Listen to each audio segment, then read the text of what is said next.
Welcome to today's lesson for Network 151. Today we will be looking at how to populate a network using Cisco Packet Tracer. Today we will be doing two things. We will be working on the creation of the physical network as well as the IP address assignment for interfaces on the network. So, to begin today's lesson, here as you see before you is a packet tracer. You have this workspace in this white area here. Down in this area you have your different devices to choose from, and then within each of those device types, routers, switches, hubs, connections, end devices, cloud emulation, etc. You have within each of these specific types of devices to use, such as here under routers we have these device types. We're going to choose a generic router here, and all we're going to do is just click, drag, and drop into the workspace. Let's drag 3 routers into the workspace. Now we will click over here on switches. Now you see we have a variety of switches to choose from. We're going to choose the 2960 switch. So let's drag and drop that into our design. Once we put the switches in place, let's go down and look at some end devices. These are our PCs, iPhones, etc. Let's choose 3 generic desktops to drop into our diagram. Now that we've done this, we can go ahead and make some connections in between our devices. Clicking here, we want to utilize first and foremost a copper straight through, which is located here. If we click on that, we can come up and we can click here on the switch. You will see that it will give us an entire list of the different device locations we can plug that into. We're going to choose the fast Ethernet 01, and then we're going to come down here to the PC, click on the PC, and plug it into the fast Ethernet port for the PC. Now, it doesn't really matter what port specifically you choose on the fast Ethernet switch, but that you keep it consistent across each of your devices. That in this way you will know, as documentation goes, where it is that it actually connects to the device. So I am choosing the 01 port out of each of these switches, and I'm connecting it to the fast Ethernet port on each of the PCs. Now I will need to have an additional straight through connected from the router. I'm going to choose fast Ethernet 00 as the predominant port to do so, and I'm going to connect it into the last port on the fast Ethernet switch. I will do the exact same thing for the second router, and then also on the third router. This is very important to place into your written documentation so that anyone coming along would know what your methodology is for connecting routers to switches and switches to PCs. Now, in between our routers, we need different types of connections. We need serial, and we need to have a DCE on at least one side. I'm going to choose the serial 2 port, and I'm going to have that go to the serial 3 port.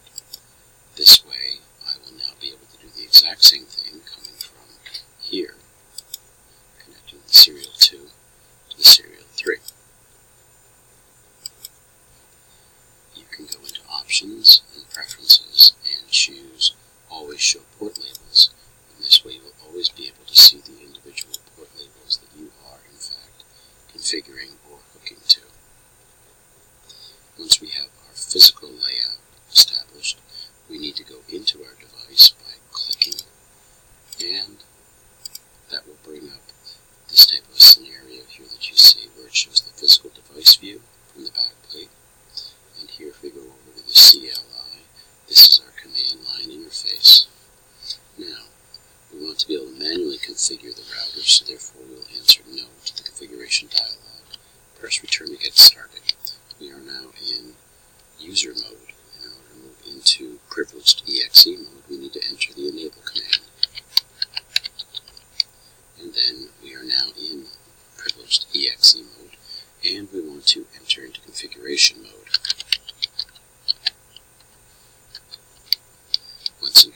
configuration mode. We can go into the individual interface we want to configure. I'm going to slide this over so you can see each of the individual routers that I'll be working on here. I'm going to configure the fast Ethernet 00 port first.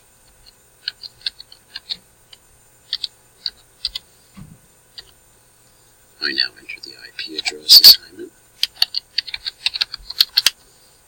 and I've chosen to utilize the 192.168.1.0 and then odd numbered for each of my LAN networks, and then even number third octets for each of my WAN circuits. So I will utilize the very first IP address available in this network, and then enter the subnet mask associated with the class C. Enter, and then I will issue the no shut command, which will activate the interface itself. And you'll see that it changed the line protocol state to up. You can also look over here on our diagram and see that the lights on the router have now gone green. The LED in the switch is orange, and it will soon, once the protocol is established, turn green. I'm now going to move into the serial 20 interface. I don't need to leave interface mode to make this happen, I just need to switch interfaces.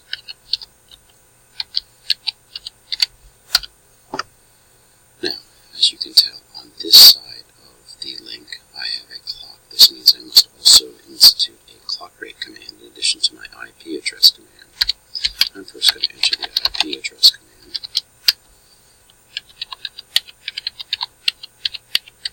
And I said that I was going to use even-numbered networks for my WAN links. So I'm using the first 2 in the third octet and the first IP address of 2.1 for the side of the link, with the corresponding subnet mask, issuing a no shut command, and a clock rate command. I'll be using the clock rate of 56,000. I'm now going to switch over to the second router, go to the command line interface, enter no for the configuration dialog, and I'm going to go into the serial 30 interface after I enter enable mode, and then config mode.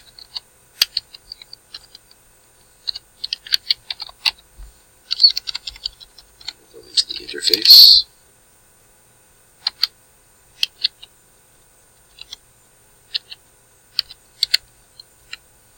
enter the IP address,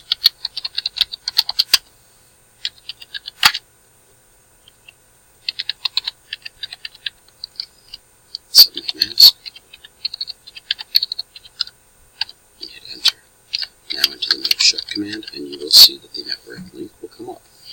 And if you look over here in our diagram, you see that the link in between the two routers has in fact gone green. Now, I would do the exact same thing for the remainder of these interfaces on this router, and also on this router.